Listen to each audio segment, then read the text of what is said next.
ओम शांति। 8 मार्च 2024 की साकार मुरली है। बाबा बोले, मीठे बच्चे, बाप की साकाश लेने के लिए खुशबूदार फूल बनो। सवेरे सवेरे उठकर याद में बैठ प्यार से बाबा से मीठी मीठी बातें करो। आज का प्रश्न है, बाप को सब बच्चे नंबरवार याद करते हैं, लेकिन बाप किन बच्चों को याद करते हैं? उत्तर है, जो बच्चे बहुत मीठे हैं, जिन्हें सर्विस के बिना और कुछ सूझता ही नहीं, जो अति प्रेम से बाप को याद करते, खुशी में प्रेम के आंसू बहाते, ऐसे बच्चों को बाप भी याद करते हैं। बाप की नज़र फूलों तरफ जाती है, कहेंगे फलानी आत्मा बड़ी अच्छी है। ये आत्मा जहाँ सर्विस देखती भागती रहती है, अनेकों का कल्याण करती है, तो बाप उसे याद करते हैं। ओम शांति। बाप बैठकर सब आत्माओं को समझाते हैं। शरीर भी याद पड़ता तो आत्मा भी याद पड़ती है। शरीर बगैर आत्मा को नहीं याद किया जा सकता।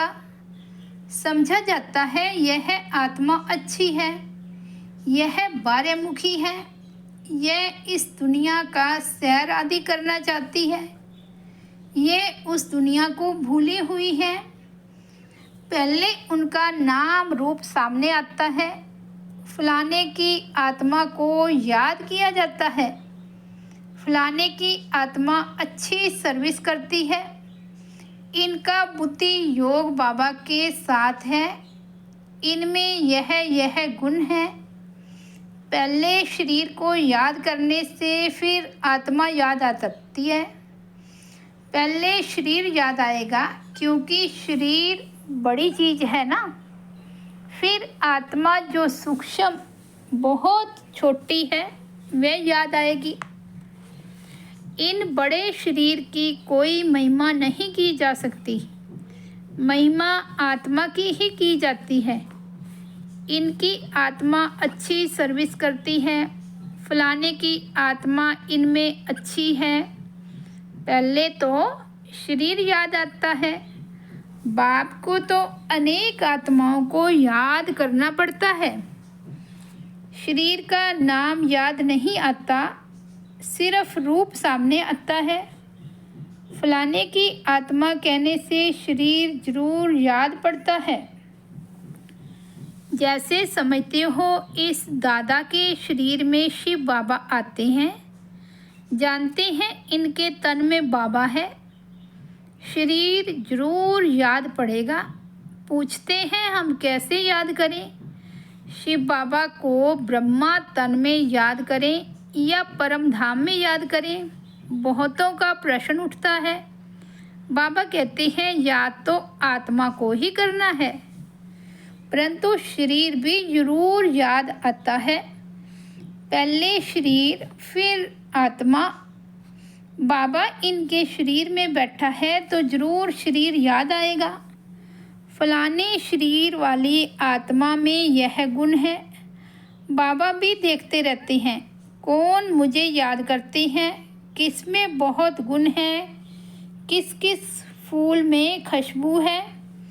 फूलों में सबका प्यार होता है। गुलदस्ता बनाते हैं, उसमें राजा रानी प्रजा भिन्न भिन्न फूल पत्ते आदि सब बनाते हैं।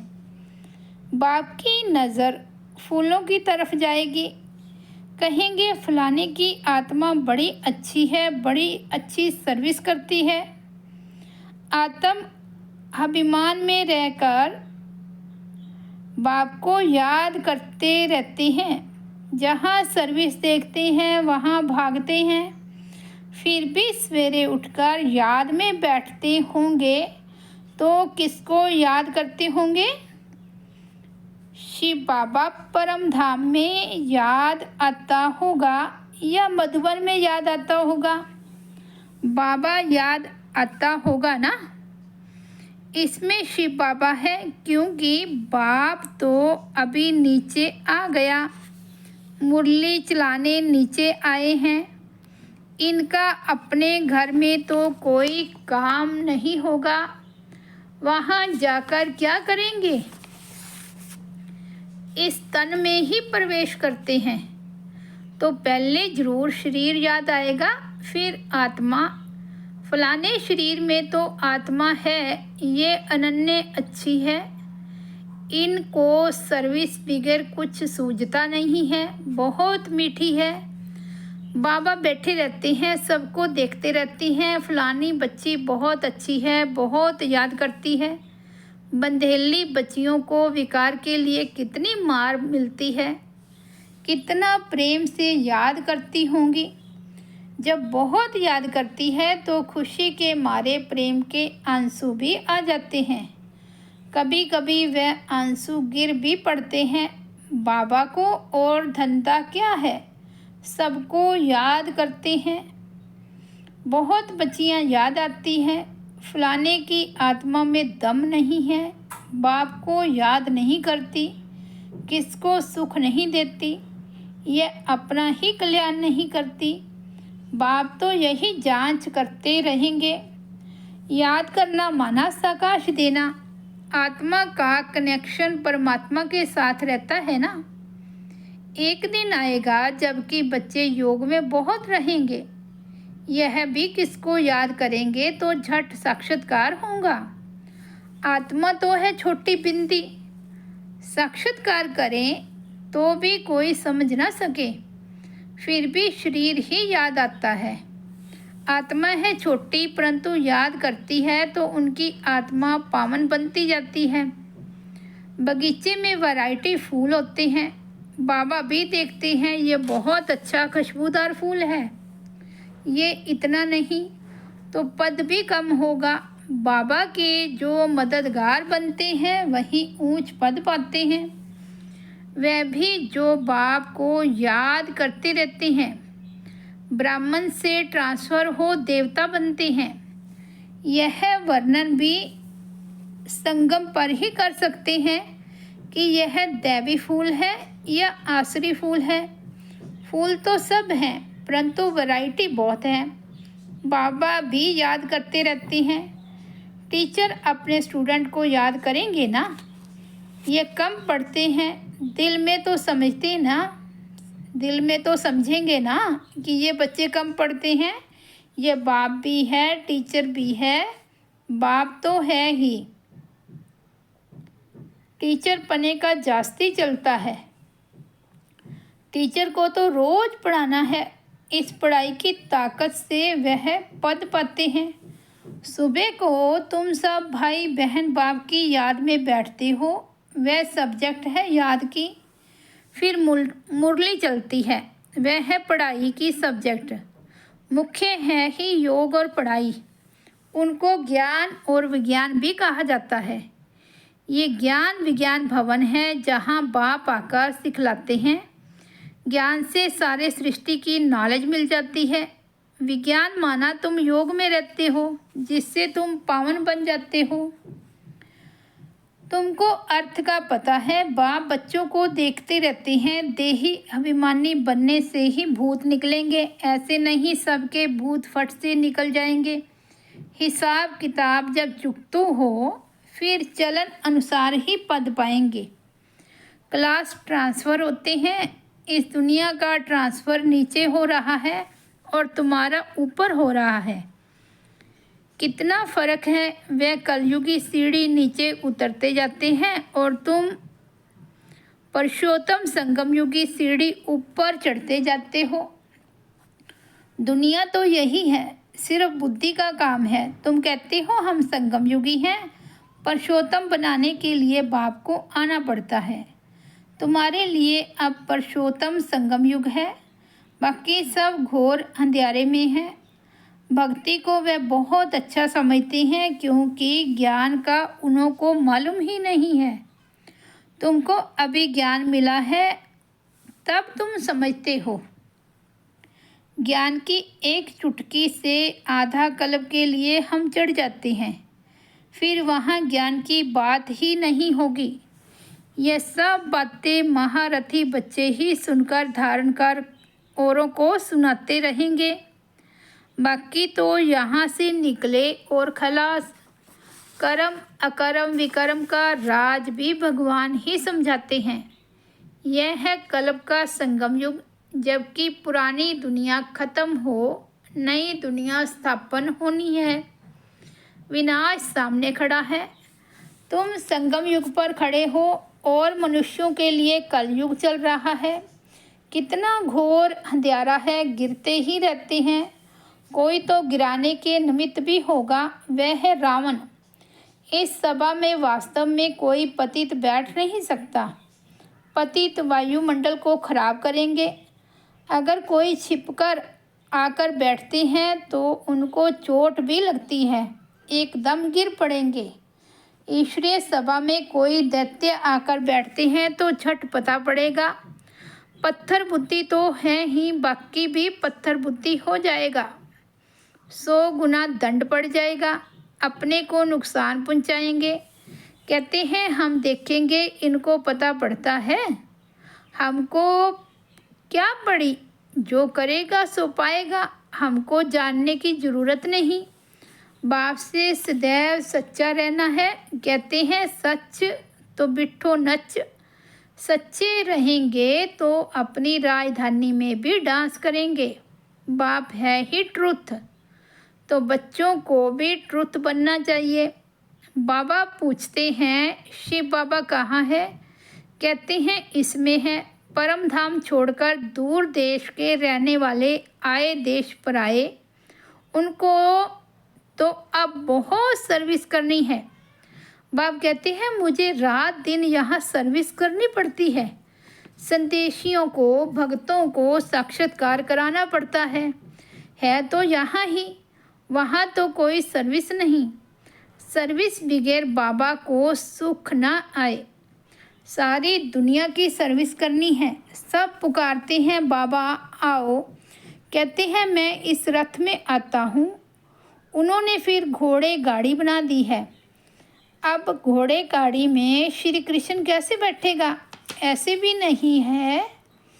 कोई शौक होता है घोड़े गाड़ी में बैठने का। देही अभिमानी और देह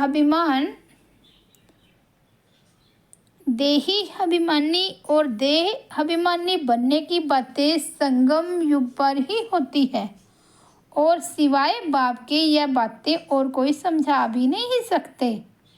तुम भी अभी जानते हो, पहले नहीं जानते थे।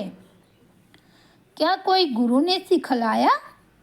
गुरु तो बहुत किए, कोई ने भी नहीं सिखाया। बहुत लोग गुरु करते हैं, समझते हैं कोई से शांति का रास्ता मिल जाए। बाप कहते हैं शांति का सागर तो एक बाप ही है, वह साथ ले जाते हैं। सुख धाम शांति धाम का किसको पता ही नहीं है। कलयुग में है शूद्र वर्ण, पुरुषोत्तम संगम युग पर है ब्राह्मण वर्ण। इन वर्णों का भी तुम्हारे सिवाय कोई को पता नहीं है। यहाँ जो सुनते हैं बाहर निकलने से सब कुछ भूल जाते हैं। धारणा होती नहीं। बाप कहते हैं कहाँ भी जाते हो बैच पड़ा हो, इसमें लज्जा की बात नहीं। यह तो बाबा ने बहुत कल्याण के लिए बनाया है। किसको भी समझा कर दो। कोई सेंसिबल होगा तो कहेगा इस पर आपका खर्चा हुआ होगा। बोलो खर्चा तो होता ही है, गरीबों के लिए फ्री है। वह धारणा कर ले तो ऊंच पद पा सकते हैं। गरीब के पास पैसे ही नहीं तो क्या करेंगे? कोई के पास पैसे हैं परंतु मनहूस हैं। इसने प्रैक्टिकल करके दिखाया, सब कुछ माताओं के हवाले कर दिया। तुम बैठ सब कुछ संभालो, क्योंकि अब तो यह ज्ञान मिला है कि पिछाड़ी में कुछ भी याद ना आए। अंतकाल जो स्त्री सिमरे, बड़ी बड़ी बिल्डिंग्स आदि होगी तो अवश्य याद पड़ेगी, परंतु थोड़ा भी ज्ञान सुना तो प्रजा में जरूर आएंगे। बाप तो है ही गरीब निवाज, कोई कोई के पास पैसे होते हैं तो भी मनहूस होते हैं। ऐसे नहीं समझते हैं कि पहला वारिस तो शिव बाबा है। भगवान वारिस तो भक्ति मार्ग में भी है। ईश्वर अर्थ देते हैं, क्या वह कंगाल है जो उनको देते हैं? समझते हैं ईश्वर के नाम पर गरीबों को देंगे तो ईश्वर एवज में देंगे। दूसरे जन्म में मिलता तो है, कहते हैं दे दान तो छूटे ग्रहण। बाप को सब कुछ दे दिया, शरीर मित्र संबंधी आदि सब कुछ बाबा को समर्पण कर दिया। ये सब कुछ आपका है। इस समय सारी दुनिया पर ग्रहण लगा हुआ है, वह कैसे एक सेकंड में छूटता है? काले से गोरे कैसे बनते हैं? ये सब तुम ही जानते हो, फिर औरों को समझाते हो। जो कहते हैं हम अंदर में समझते हैं परंतु किसको समझा नहीं सकते हैं, वह भी कोई काम के नहीं। बाप कहते हैं दे दान तो छूटे ग्रहण। हम तुमको अविनाशी रतन देते हैं, वह सबको देते जाओ तो भारत पर व सारी दुनिया पर जो राहु का ग्रहण बैठा है वह उतर जाए और बृहस्पति की दशा हो जाए। सबसे अच्छी होती है बृहस्पति की दशा। अब तुम जानते हो भारत खास और आम दुनिया पर राहु का ग्रहण लगा हुआ है, वे कैसे छूटे? यह तो बाप है ना। बाप तुम्हारे से पुराना लेकर नया देते हैं, इसको कहा जाता है बृहस्पति की दशा। मुक्ति धाम में जाने वालों के लिए बृहस्पति की दशा नहीं कहेंगे। अच्छा, मीठे मीठे सिकिलदे बच्चों प्रति माता पिता बाप दादा का याद प्यार और गुड मॉर्निंग। रूहानी बाप की रूहानी बच्चों को नमस्ते। हम रूहानी बच्चों की रूहानी बाप दादा को याद प्यार, गुड मॉर्निंग और नमस्ते। धारणा के लिए मुख्य सार। फर्स्ट पॉइंट है सदा खुशी में डांस करने के लिए सच्चे बाप से सदा सच्चा रहना है, कुछ भी छिपाना नहीं है। सेकंड पॉइंट है बाप जो अविनाशी रतन देते हैं वह सबको बांटने हैं, साथ साथ शिव बाबा को अपना वारिस बनाकर सब कुछ सफल करना है, इसमें मनहूस नहीं बनना है। वरदान है बिंदु और बूंद के महत्व को समझ अपनी श्रेष्ठ स्थिति बनाने वाले सिद्धि स्वरूप भव। शिव परमात्मा की पूजा में एक बिंदु की विशेषता है, दूसरी बूंद बूंद की विशेषता है। दोनों का अपना महत्व है।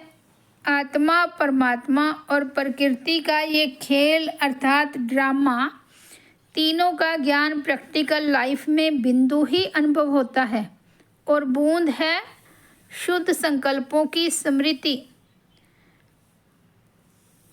जिससे मिलन की सिद्धि का अनुभव होता है। रूह रहन में प्राप्तियों की शीतल बूंदें बाप पर डालते हो, इसी से ही श्रेष्ठ स्थिति बन जाती है। इसी का यादगार भक्ति में भी चला आता है। स्लोगन है ज़्यादा बोलने से दिमाग की एनर्जी कम हो जाती है, इसलिए शॉर्ट और स्वीट बोलो। अच्छा, ओम शांति।